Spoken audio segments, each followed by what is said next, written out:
कार्यक्रम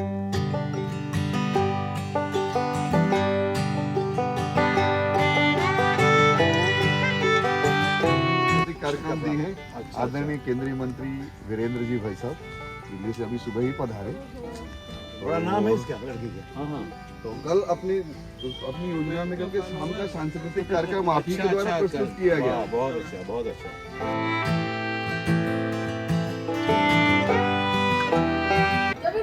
और मनी नाना जी के साथ और हम सबके पालक हैं, मैंने हजारों लोगों को भोजन बना के खिलाना, कार्यालय पर सारी चिंता करना, मातृवर्ग सारा सभी बड़े लोगों को।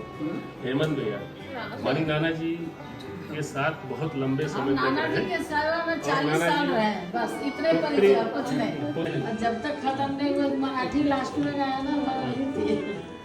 आशीर्वाद ले लो उनसे, आशीर्वाद दे दीजिए। खूब अच्छा गाती है, बहुत अच्छा। मैं कार्यकर्ता हूँ, भाई साहब हमारे पास रहे। बैठिए ना आप, इधर आइए, आप आइए, यहाँ आइए। चलो बढ़िया, बहुत अच्छा हुआ कार्यक्रम। मैं चित्रकूट पहली बार आना हुआ, आपका जी पहली बार आना। कामतानाथ जी भगवान के दर्शन किए, अभी वहाँ जाएंगे। चित्रकूट में देखा कुछ एक राम दर्शन है। हाँ, राम दर्शन जहाँ कार्यक्रम हुआ ना कल का, तो उसी के पास नाना जी ने कहा कि भगवान राम नहीं, भगवान कह दें तो फिर क्या होता है कि फिर हमारे बस में क्या है। तो नाना जी कहा मर्यादा पुरुषोत्तम है, और उनके समाज को प्रेरणा देने वाले जो जीवन के प्रसंग हैं उसको चित्र, डायरामा और रिलीफ के माध्यम से बहुत सारा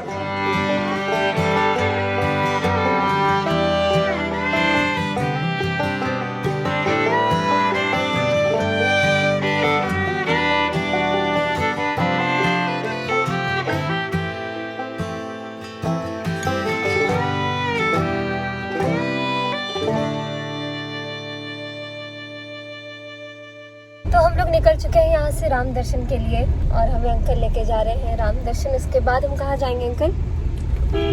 कामतानाथ जी के दर्शन करेंगे। फिर इसके बाद जो है वापस आएंगे आरोग्य धाम। फिर वापस आरोग्य धाम।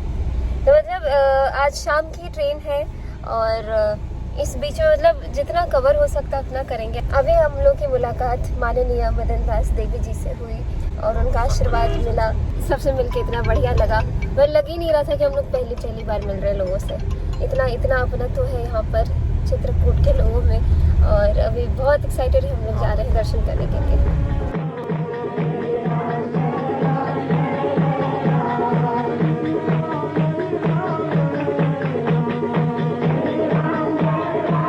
उसी परिसर में है ये चित्र।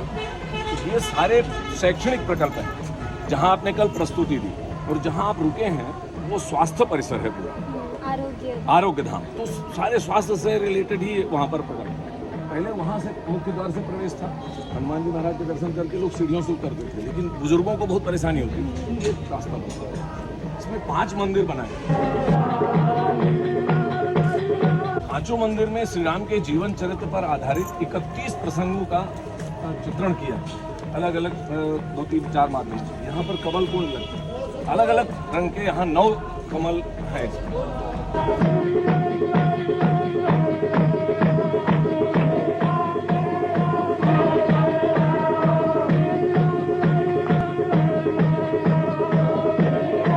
पांच मंदिर हैं। वाल्मीकि जी से यहाँ प्रारंभ किया। वाल्मीकि जी हैं रामायण लिखते हुए बताया। ऐसे ये पहले मंदिर से प्रवेश करेंगे और वो 5वें से बाहर निकलेंगे। ऐसे 5 मंदिर।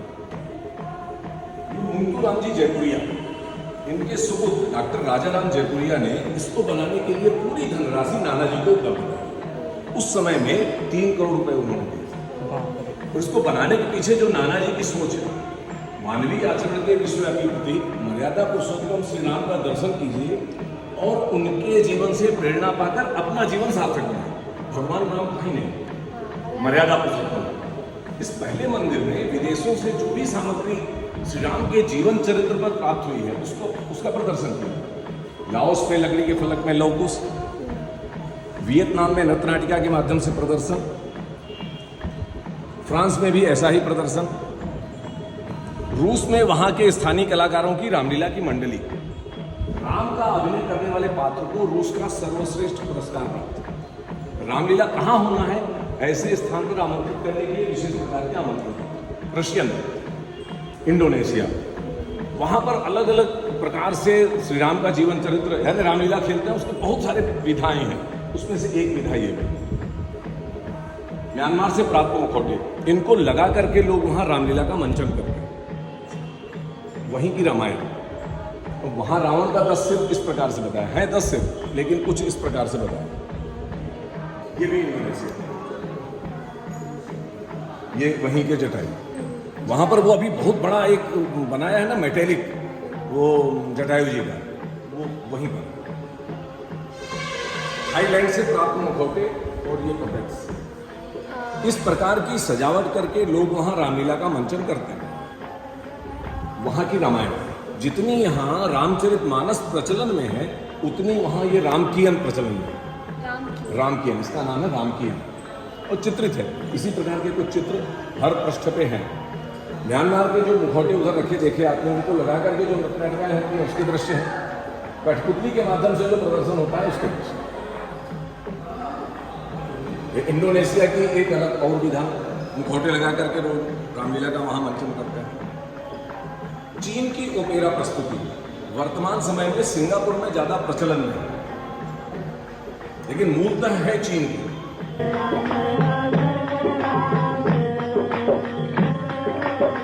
प्राचीन राम मंदिर जिसमें इस प्रकार के गढ़े हुए पत्थर लगे।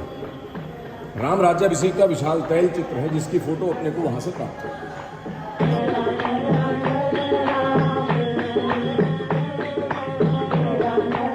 यहाँ अलग अलग भाषाओं की रामायण, चीन, इंडोनेशिया, रूस, Poland, France, Japan, Germany, Korea.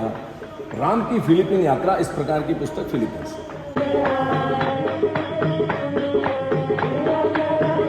Ayodhya की राजकुमारी जिनका ब्याह कोरिया के राजकुमार से हुआ था, 2000 वर्ष पूर्व की बात। वर्तमान समय में भी इसी स्मृति की दृष्टि से प्रत्येक वर्ष कोरिया वाले कुछ ना कुछ कार्यक्रम स्थानीय स्तर पर अथवा भारत में आकर के आयोजित करते हैं।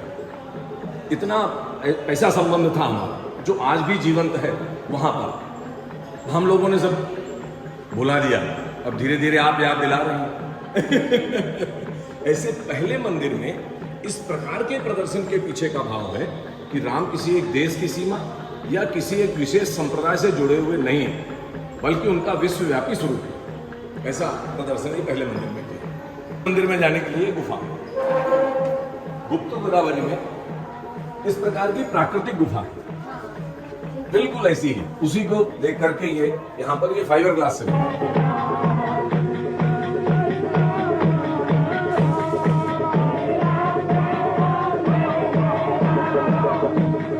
अब ये दूसरा मंदिर है। दूसरे, तीसरे और चौथे मंदिर में 31 प्रसंग निकाले हैं। प्रत्येक प्रसंग से समाज को प्रेरणा मिले ऐसा प्रयास किया है। 3 प्रकार की कलाकृतियों का इसमें प्रयोग किया। ये डायरामा पद्धति है, वो पेंटिंग और वो रिलीफ यानी तैल चित्र और भित्ति चित्र।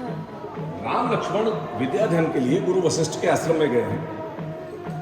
यह विद्याध्ययन ऊंचे पद को प्राप्त करने के लिए या जीविकोपार्जन की क्षमता बढ़ाने के लिए नहीं, लोगों में परस्पर पूरकता के भाव निर्माण हो, मानवीय गुणों का संवर्धन हो, यह शिक्षण ही मानवीय शिक्षण है और ऐसी ही शिक्षा वो गुरुकुल में प्राप्त करते हैं। इसमें नानाजी ने लिखा, विश्वविद्यालय से आपने उपाधि प्राप्त कर ली तो इससे कोई अर्थ नहीं। जब तक आपके अंदर मानवीयता नहीं आई है तो चाहे आप कितनी भी उपाधि प्राप्त कर लें उसका कोई अर्थ नहीं रहता। आपके अंदर मानवीयता होना आवश्यक है। राम लक्ष्मण के विद्याध्ययन का काल पूर्ण होता है, वे अपने घर में वापस लौटे हैं। आतताइयों से यज्ञ की रक्षा करने के लिए विश्वामित्र जी श्री राम की मांग करने राजा दशरथ के पास पहुंचते हैं। पुत्र मोह के कारण राजा दशरथ विचलित होते हैं। गुरु वशिष्ठ ने उन्हें राजधर्म पालन करने का संकेत किया तो राम और लक्ष्मण को उनके साथ भेजा गया। यानी वो अपने पुत्र को, अपने परिवार को सुरक्षित करने का प्रयास कर रहे थे। विश्वामित्र वशिष्ठ जी ने कहा, आप इसकी चिंता मत करिए, वो जिस काम के लिए है उनको भेजो आप। वहां जाने के बाद उनका प्रशिक्षण हुआ। क्यों हुआ? क्योंकि आगे का जीवन उनका कुछ दूसरी तरह का व्यतीत होने वाला था, तो वो प्रशिक्षण उनको वहां प्राप्त। आज भी उच्च पद पर बैठे हुए लोग अपने परिवार को, अपने इनको सुरक्षित करने का प्रयास करते हैं। वो नहीं होना चाहिए। तो राजा के क्या कर्तव्य हैं, इसका संदेश उसमें सिद्धाश्रम जाते समय मार्ग में आतताइयों के अत्याचार का हृदय विदारक दृश्य विश्वामित्र जी ने श्री राम को दिखाया, जिसको देख करके श्री राम ने निश्चय हीन कर प्राण की बाजी लगाकर भी मैं इन आतताइयों का निर्मूलन करूंगा, ऐसी प्रतिज्ञा श्री राम ने की। ताड़का नामक राक्षसी ने श्री राम के ऊपर आक्रमण किया। सदैव सिद्धस्थ रहने वाले राम ने उसका अंत किया। आतताई पुरुष हो या महिला, उसका वध करना ही मानव धर्म, ऐसा संदेश है।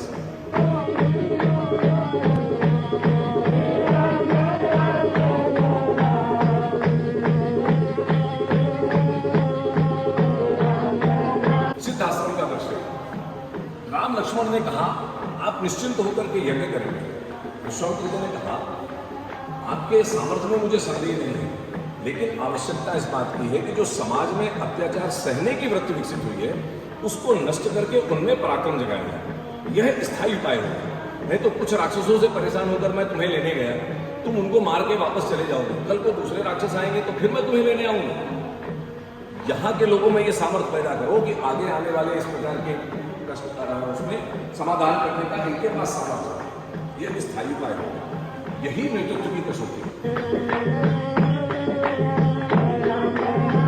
हाँ, ये दो प्रसंग अभ्युदय उपन्यास लिखा है नरेंद्र कोहली जी ने, श्री राम जी के जीवन चरित्र पर अभ्युदय करके उपन्यास लिखा, उससे लिया गया। बहुलास्व नाम का कर्मचारी राजा दशरथ के राज्य में कार्यरत है, उच्च पद पर आसीन है, एक आतताइयों से मिला हुआ है, भ्रष्ट है।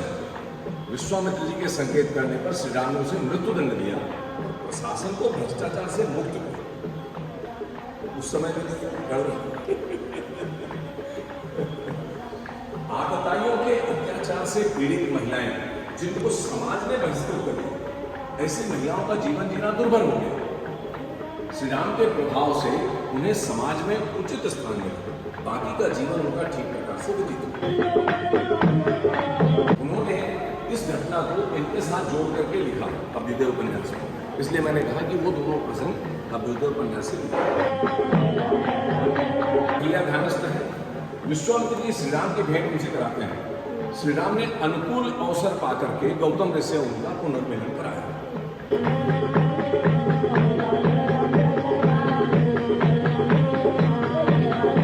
मिथिला में धनुष यज्ञ आयोजित, सभी राजे महाराजे उसको उठा पाने में, हिला पाने में विफल रहते हैं। ऐसे में विश्वामित्र जी के संकेत करने पर ही श्री राम ने उस पर प्रत्यंचा चढ़ाने का प्रयत्न किया। उसी प्रयत्न में धनुष भंग हो गया। बाद में सीता जी से उनका पाणी ग्रहण। इसमें युवाओं को संदेश, इनको पता था कि मैं तोड़ सकता हूं, लेकिन नहीं उठे। तब तक नहीं उठे जब तक गुरु ने आज्ञा नहीं दी थी, उठो राम भंजो। तो जब गुरु ने आज्ञा दी, उन्होंने गुरु से भी नहीं कहा कि गुरु जी मैं तोड़ सकता हूं, उन्होंने, लेकिन सब राजा महाराजा उसको हिला रहे हैं, वो कर रहे हैं, ये कर रहे हैं। युवाओं को संदेश है, इस प्रकार का अति उत्साह में करना ठीक है। राम जी के जीवन चरित्र से युवाओं को ये संदेश मिला।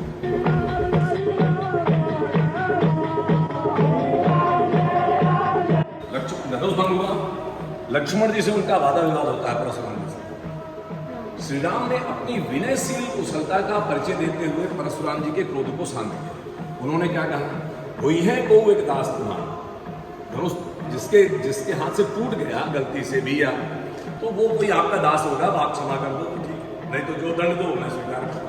तो विनयशील कुशलता का परिचय देते हुए इतने बड़े जो और आगे कुछ और घटना घटती उसको शांत कर दिया। वहां पर राम राज्याभिषेक की घोषणा हुई है। सारे अयोध्यावासी उत्साह के साथ पूरी नगरी को अपने अपने घरों को सजाने में लगे, चारों ओर उत्साह का वातावरण। नाना जी कहते थे यहाँ पर कोई असंतुष्ट नहीं है, लेकिन आज सरकारें पूर्ण बहुमत में होती हैं तो भी कोई ना कोई असंतुष्ट रह ही जाता है।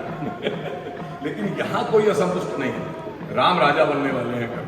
यहाँ 9 ग्रह के 9 पेड़ लगे, 9 ग्रह के 9 पेड़, प्रत्येक ग्रह का एक वृक्ष। राम फल, सीता फल, हनुमान फल, दशरथ फल, ये यहाँ इस स्थान से संबंधित होने के कारण इनको भी लगे, लेकिन 9 ग्रह के 9 पेड़ लगे।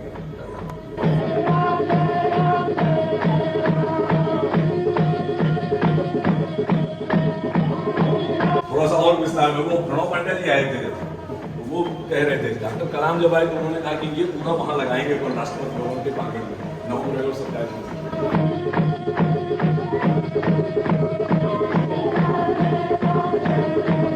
घोषणा हुई है। उसी तैयारी को पूर्णता देने के लिए श्री राम माता पिता के पास अनुमति लेने के लिए पहुंचते हैं। वहां का दृश्य उन्हें कुछ विपरीत दिखाई पड़ता है। उन्हें वन प्रस्थान करने की आज्ञा मिलती है, जिसे सहर्ष स्वीकार करके श्री राम ने वन के लिए प्रस्थान किया। अभी राज्याभिषेक होने वाला है और अभी उनको वनवास मिलना है, तो जीवन में अचानक आने वाले परिवर्तन के प्रति व्यक्ति ने सचेत रहना चाहिए, ऐसा संदेश।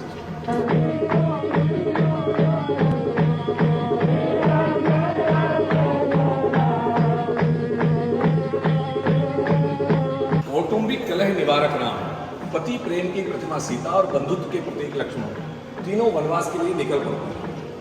यहाँ पर सत्ता पाने की नहीं, कर्तव्य पालन करने की पराकाष्ठा। यहाँ सभी ने रोकने का प्रयास किया लेकिन वो नहीं रुके। आज तो सारे झगड़े उसी के लिए, सत्ता पाने के लिए। भरत जी को अचानक ननिहाल से बुलाया गया है। माता कैकेयी अपनी पूरी योजना उन्हें बताती है, जिसको सुन करके भरत जी के मन में बहुत पीड़ा पहुंचती है। श्री राम को वापस लाने वो चित्रकूट के लिए प्रस्ताव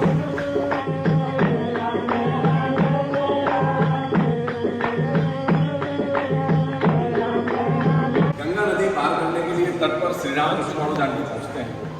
वहां निषाद राज से उनकी भेंट होती है। निषाद राज ने उनके चरण स्पर्श किए, श्री राम ने उन्हें गले लगाया। यहाँ ऊंच नीच का भेद निकला, सभी ने हंसते गाते तीनों को नदी में पार। गंगा नदी पार कर प्रयागराज में भरद्वाज मुनि के आश्रम में पहुंचे थे इस विचार विनिमय के लिए कि हम वनवास का समय कहाँ व्यतीत करें। भरद्वाज मुनि ने सलाह दी कि आप चित्रकूट जाएं और अत्रि अनुसुईया से परामर्श करने के पश्चात तय करें कि हम वनवास का समय कहाँ व्यतीत करें। तो वहां से वो तीनों चित्रकूट के लिए प्रस्थान करते हैं। और अभी हम क्या करते हैं, हमको क्या नौकरी करनी है, हमको क्या पढ़ाई करनी है और हमको आगे कहाँ क्या करना है, वो सब हम ही तय करेंगे, बाकी कोई कुछ नहीं। हमारे अंदर इतना सामर्थ्य है। वो सर्वशक्तिमान होने के बाद भी अनेकों लोगों से परामर्श करने के पश्चात यह तय करते हैं कि हम 14 वर्ष के समय में अधिकतम समय कहाँ व्यतीत करें। कई सारे ऋषि मुनियों से उन्होंने परामर्श किया और उसके बाद वो निर्णय हुआ भाई आप यहीं रुको। इसमें शस्त्रागार भी है और शास्त्र भी है। अभी आज हम लोग कहते हैं ना कि वो तो तुम्हारा काम केवल शास्त्र ही है, शस्त्र क्यों धारण कर रहे हैं, उसकी भी आवश्यकता है और वो उस समय भी थी।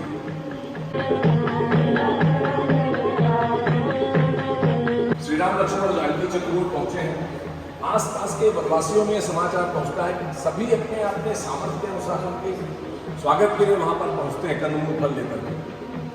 यहाँ सभी को संतुष्ट करते हुए श्री राम लक्ष्मण और जानकी दिखाई दे रहे हैं।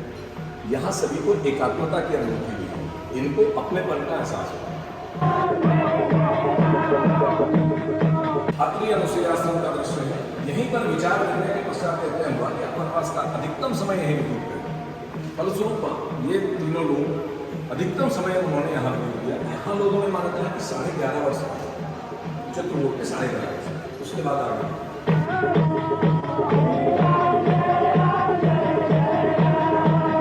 भरत जी चित्रकूट पहुंचे हैं। उन्होंने श्री राम से अनुरोध किया है कि आप वापस चलें। श्री राम ने कहा अयोध्या आऊँगा लेकिन 14 वर्ष के पश्चात ही, तब तक वहाँ का राजकाज तुम्हें ही संभालना। यहाँ दोनों सत्ता मोह से मुक्त है। सत्ता मोह से मुक्त और कर्तव्यनिष्ठ व्यक्ति ही सफल नेता या शासक हुआ करते हैं, ऐसा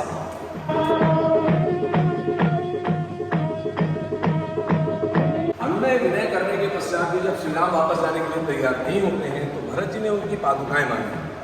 उन्हीं पादुकाओं को अयोध्या के राज सिंहासन पर प्रतिष्ठित करके 14 वर्ष का समय एक सेवक के रूप में व्यतीत किया। राम ने पादुकाएं उन्हें दी हैं, जिसे लेकर भरत जी ने अयोध्या के लिए प्रस्थान किया। ऐसे ये 4 दृश्य चित्रकूट के, तो पहाड़ी में बैठे हैं अनुसुईयाश्रम, भरत में आप पादुका। इसमें नाना जी लिखते हैं नेतृत्व करने वाले लोग राम और भरत के आचरण से सबक सीखेंगे कि नहीं, प्रश्नवाचक चिन्ह लगा। नासिक पंचवटी का दृश्य है। रावण के षड्यंत्र के अनुसार स्वर्ण के रूप में मारीच वहां पहुंचता है। सीता जी उस पर आकर्षित होती है।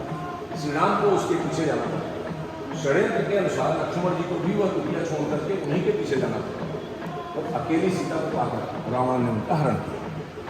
ऐसे तीसरा मंदिर यहाँ समाप्त। घोड़े की आंख और रावण की आंख में कोई फर्क नहीं छोड़ा। क्यों? इस समय उनका आचरण पशुता का है, इसलिए इंगित हो रहा है ना।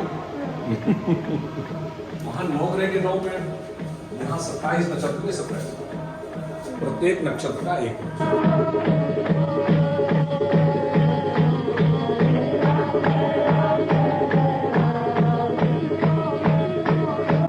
रोकने का प्रयास किया। रावण के सामने बहुत देर तक टिक नहीं पाए, आहत होकर के जमीन में गिरे। श्री राम लक्ष्मण सीता जी की खोज करते हुए वहां पहुंचते हैं। उन्होंने सीता हरण की पूरी बात बताई है और अपना शरीर त्यागा। श्री राम ने अपने हाथों उनकी अंत्येष्टि की, पिता के बराबर उनका सम्मान किया।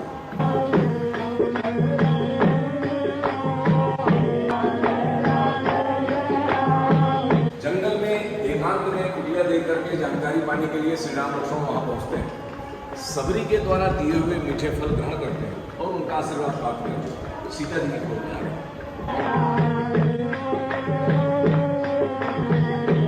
हनुमान जी की बुद्धिमत्ता से श्री राम और सुग्रीव के बीच में मित्रता होती है। अत्याचारी बाली को दंडित कर सुग्रीव को रास्ते लाते हैं। सुग्रीव की पूरी सेना सीता जी की खोज में सभी दिशाओं में निकल गई। उसी क्रम में दक्षिण दिशा की ओर गया हुआ दल जो अंगद के नेतृत्व में एक असंभव कार्य को संभव कर दिखाया। हनुमान जी ने समुद्र लंघन करके लंका में प्रवेश किया।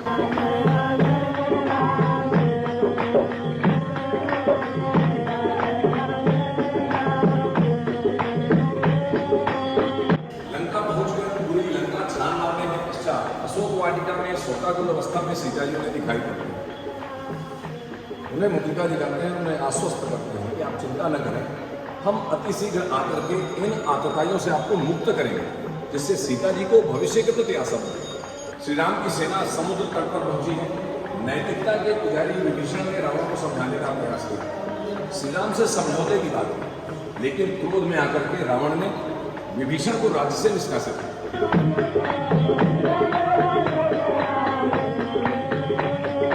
निष्कासित विभीषण अपने विश्वस्त साथियों को लेकर के श्री राम की शरण में पहुंचे। वहां उनकी मित्रता होती है। श्री राम ने उन्हें वहीं पर लंकाधिपति घोषित किया। लंका जीत गए तो तुम्हारे। सेतु बंधन का दृश्य है। बड़े बड़े बानर भालू विशाल वृक्षों और चट्टानों को ले जाकर के जल में डालने का कार्य कर रहे हैं। ऐसे में छोटा सा कार्यकर्ता जो गिलहरी के रूप में है, उसे भी कुछ करना चाहिए। यह विचार करके समुद्र के जल से अपने शरीर को गीला करती है, बालू में लूटती है। बालू के जो गण उसके शरीर में लगते हैं उनको ले जाकर के वृक्षों और पत्थरों में झाड़ती है। यह क्रम उसका निरंतर चल रहा है।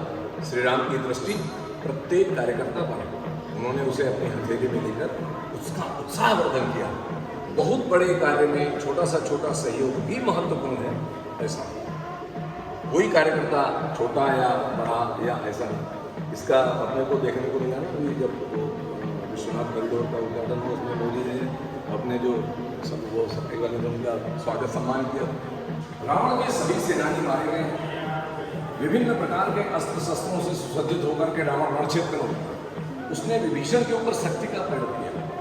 श्री राम ने विभीषण को अपने पीछे करके उस शक्ति का प्रहार अपने ऊपर झेला और बाद में उन्होंने रावण का अंत किया। ऐसे यहाँ चौथा मंदिर समाप्त। पांचवें मंदिर में राजा राम और रानी सीता।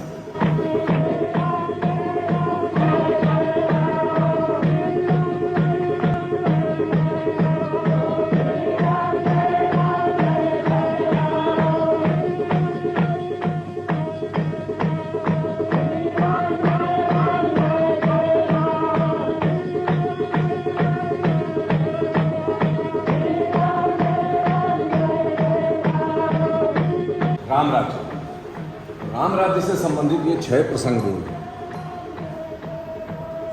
और जिस प्रकार से पहले मंदिर में विदेशों की मानस रखी हुई है, वैसे ही अपने यहाँ की भाषा में, जो अपने यहाँ की भाषा है, उनकी मानस बंगला में है, तमिल में, तेलुगु में, कन्नड़ में।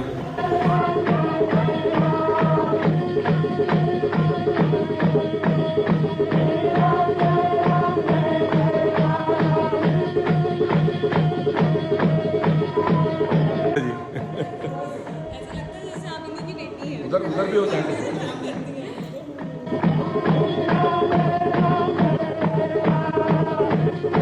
तो मैथिली रानी वाह भैया। देखो राजा बने महाराज, राम आज राजा बने। देखो राजा बने महाराज, आज राम राजा बने। वस्त्राभूषण तन पर साजे, वस्त्राभूषण तन पर साजे। सिंहासन पर राम विराजे, सिंहासन पर राम विराजे। जड़े हीरे मोती सिर ताज, आज राम राजा बने। देखो राजा बने महाराज, आज राम राजा बने। सिया रानी का अचल सुहाग रहे, सिया रानी का अचल सुहाग रहे।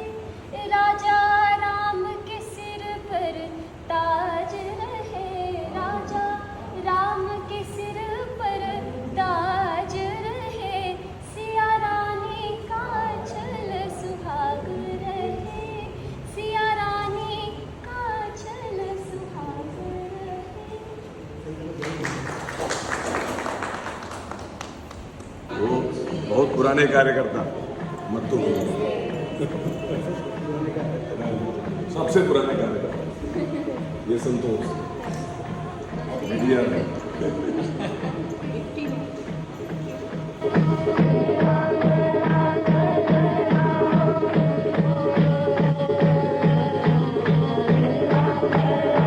आने के लिए हमारा से नंदू है, ये शिवदार जी हैं, ये कमलेश हैं, वो मुन्ना है, ये जितेंद्र है, ऐसे 30 कार्यकर्ता हैं। हम लोगों ने वाल्मीकि जी से प्रारंभ किया था तुलसीदास जी में, अब हनुमान जी के पास चलते हैं।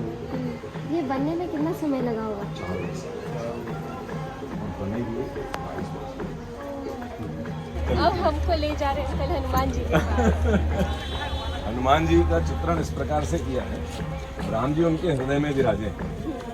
और ये विश्व की पहली ही ऐसी घटना कोई है ही हुई नहीं जो इस प्रकार का दर्शन करा सके प्रभु का। मैंने बहुत बड़ा अद्वितीय कार्य है, लेकिन उनके चेहरे को आप देखेंगे